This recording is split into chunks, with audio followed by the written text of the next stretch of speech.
Dans cette nouvelle vidéo de la chaîne Phytomag, nous allons continuer notre série sur les anticancéreux d'origine naturelle.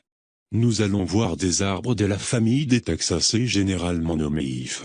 On va s'intéresser plus particulièrement à deux espèces, Taxus ebrovifolia, connu sous les noms d'IF de Pacifique, et Taxus baccata, appelé IF européen, qui ont permis la découverte du taxol et du taxotère, deux médicaments anticancéreux majeurs. L'IF est un arbre conifère qui peut atteindre jusqu'à 25 mètres de hauteur. Le tronc porte une écorce de couleur brune à brun rougeâtre. Cette écorce est assez fine et cailleuse, elle se détache généralement en fines écailles. Les feuilles sont des aiguilles un peu molles et plates, de couleur vert foncé. Elles sont insérées en spirale. L'IF est une espèce dioïque, c'est-à-dire les fleurs mâles et les fleurs femelles sont portées par des arbres différents. Les fleurs des arbres mâles sont jaunâtres et produisent au printemps un pollen très abondant. Les fleurs des arbres femelles sont verdâtres et forment des fruits charnus, appelés arilles. Les arilles sont formées par des enveloppes charnues de couleur rouge, qui contiennent chacune une seule graine. Contrairement à la partie charnue, qui est comestible, la graine est très toxique. Taxus ebrovifolia, appelé aussi IF de l'Ouest ou IF du Pacifique, est présent du sud de l'Alaska jusqu'au centre de la Californie en général au niveau des chaînes montagneuses côtières proches de l'océan Pacifique.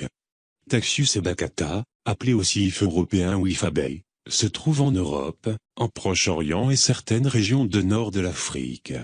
Dans les années 70, une équipe de chercheurs américains a découvert fortuitement la puissante activité anticancéreuse d'un extrait d'écorce de l'IF de Pacifique, Taxus ebrovifolia.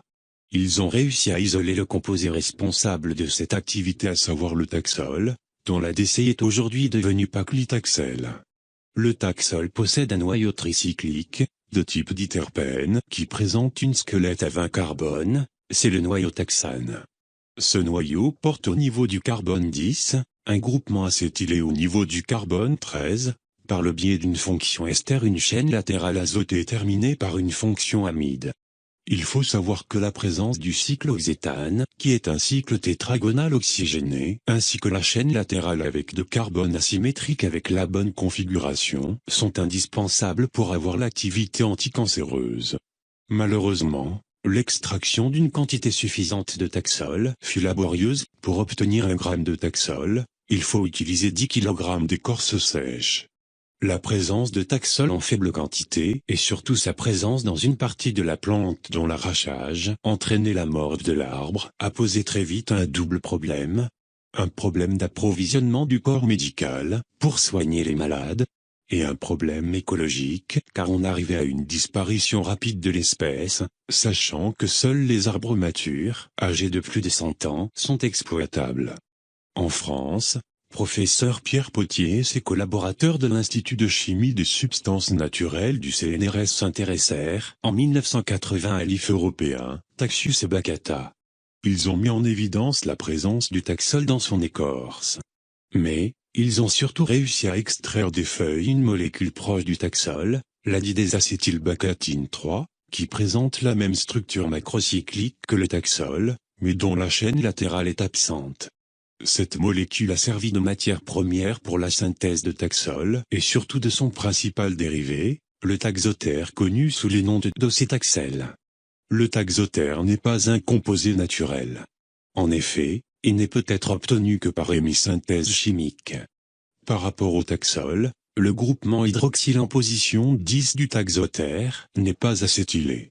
De même, le taxotère possède une chaîne latérale différente par rapport à celle du taxol avec une fonction carbamate à la place de la fonction amide et un groupement terbutyl terminal à la place du cyclobenzène, d'où son nom taxotère. L'adidésacétylbacatine 3 constitue aujourd'hui la molécule servant de matière première pour l'obtention par hémisynthèse du taxol et du taxotère.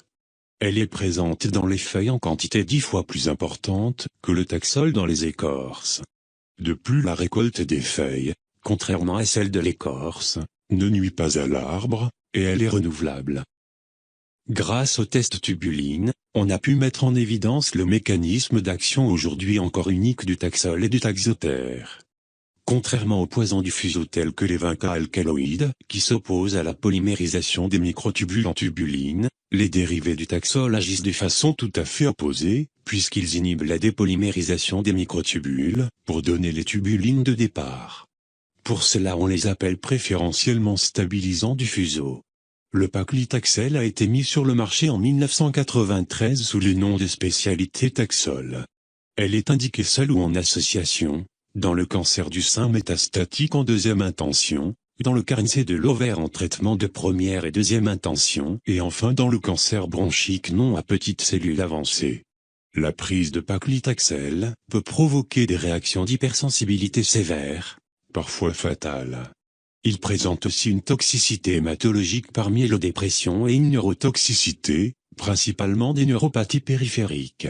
Le docétaxel a été mis sur le marché en 1996 sous les noms de spécialité Taxotere, pour le traitement du cancer du sein, de la prostate, des voies aérodigestives supérieures, ainsi que le cancer gastrique et le cancer de poumon non à petites cellules.